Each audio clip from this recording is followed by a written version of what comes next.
বন্যা পরিস্থিতি নিয়ে জানাতে রাঙামাটি ও বান্দরবান থেকে যুক্ত হবেন সহকর্মীরা। শুরুতেই রাঙামাটি থেকে যোগ দিচ্ছেন সহকর্মী হিমেল চাকমা।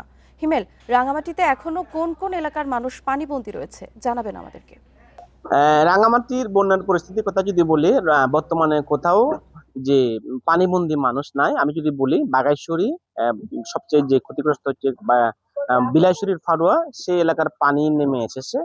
অর্থাৎ মূলত হচ্ছে রাঙামাটির বর্তমানে যদি আমি বলি যে কাপ্তাই হ্রদের যে পানিটা আপনার সেই উপরের যে উপজেলা বরকল, বাগাইছড়ি, বিলাইছড়ি সে সমস্ত উপজেলা হয়ে যে পানিগুলো নেমে আসে, সেই পানিগুলো মূলত হচ্ছে কাপ্তাই হ্রদে এসে জমা হয়। বর্তমানে কাপ্তাই হ্রদের পানির যে লেভেলটা হচ্ছে 101 ফুট MSL, অর্থাৎ সমুদ্র পৃষ্ঠ থেকে এটা 101 ফুট উপরে আছে।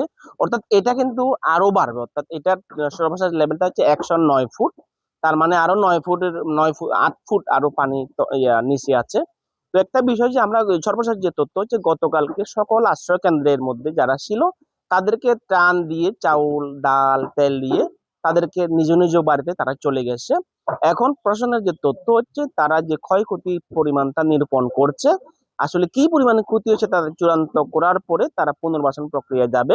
তবে এর মধ্যেও যে আসলে উপজেলাগুলোতে ত্রাণ কার্যক্রম অব্যাহত আছে প্রশাসনের পক্ষ থেকে, পাশাপাশি এখানকার যে পলিটিক্যাল পার্টি, স্বেচ্ছাসেবী সংগঠন, তারা ত্রাণ কার্যক্রম পরিচালনা করছেন। তবে এটা ঠিক যে আসলে ক্ষতিটা আসলে তো বড় ধরনের ক্ষতি হয়েছে এবারে বন্যায়। তো এই ক্ষতিটা মোকাবেলা খাটিয়ে ওঠার চেষ্টা চালাচ্ছে মানুষজন। তো এই হচ্ছে আমার কাছে রাঙামাটির যে প্রাকৃতিক দুর্যোগের সর্বশেষ অবস্থা। রাঙামাটিতে বর্তমান বৃষ্টি নেই, আবহাওয়া ভালো। তো এই হচ্ছে আমার কাছে রাঙামাটির সর্বশেষ তথ্য। রাঙামাটি থেকে সর্বশেষ পরিস্থিতি জানাচ্ছিলেন আমাদের সহকর্মী হিমেল। আপনি আমাদের সাথে থাকুন। এবারে বান্দরবান থেকে জানাবেন সহকর্মী মংখিম মারবা।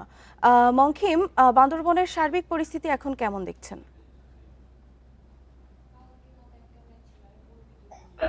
বান্দরবানের সাথে গত পরশুদিন থেকেই যে সকল যোগাযোগ বিচ্ছিন্ন ছিল সেই সকল এলাকায় কিন্তু যান চলাচল শুরু করেছে। বান্দরবানের সাথে চট্টগ্রাম, বান্দরবানের সাথে এই কক্সবাজার যান চলাচল কিন্তু স্বাভাবিক আছে।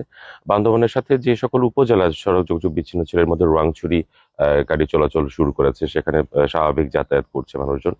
থানচি রুমাতে ভেঙে ভেঙে যাওয়া লাগছে কিছু কিছু জায়গায়, কিছু কিছু জায়গায় পাহাড় ধস হয়েছে, সেখানে সেনাবাহিনী এবং ফায়ার সার্ভিস এই মাটি সরানোর কাজগুলো করছে।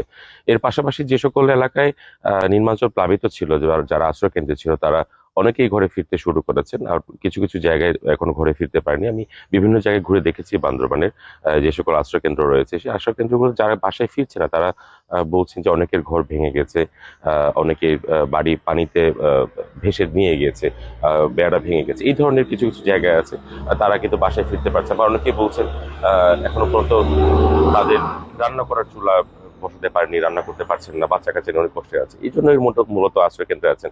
তো আশ্রয় কেন্দ্রে যারা আছেন, জেলা প্রশাসকের সাথে গতকাল কথা বলছি, তিনি যেমনটি বলেছেন যে যতদিন পর্যন্ত আশ্রয় কেন্দ্র থাকবে ততদিন তাদের খাবারের ব্যবস্থা করা হবে। এর পাশাপাশি তারা যখন বাড়ি ফিরে যাবেন, তারা যাতে 3 থেকে 4 দিন যাতে খাদ্যটা পায়, এই জন্য তাদেরকে চাল, ডাল, তেল, পেঁয়াজ, আলু যা আছে যেগুলো, এই সকল খাদ্য সহায়তা প্রদান করা হবে বলছেন।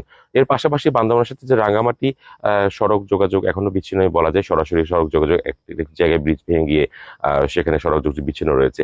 এর পাশাপাশি ক্ষয়ক্ষতির পরিমাণটা যদি বলি, ক্ষয়ক্ষতি গতকালকে বিভিন্ন একটি প্রেস কনফারেন্স বিভিন্ন লাইন ডিপার্টমেন্টের প্রধানরা ছিলেন, তারা বলছেন যে এখানে কৃষি খাতে অনেক ক্ষতি হয়েছে।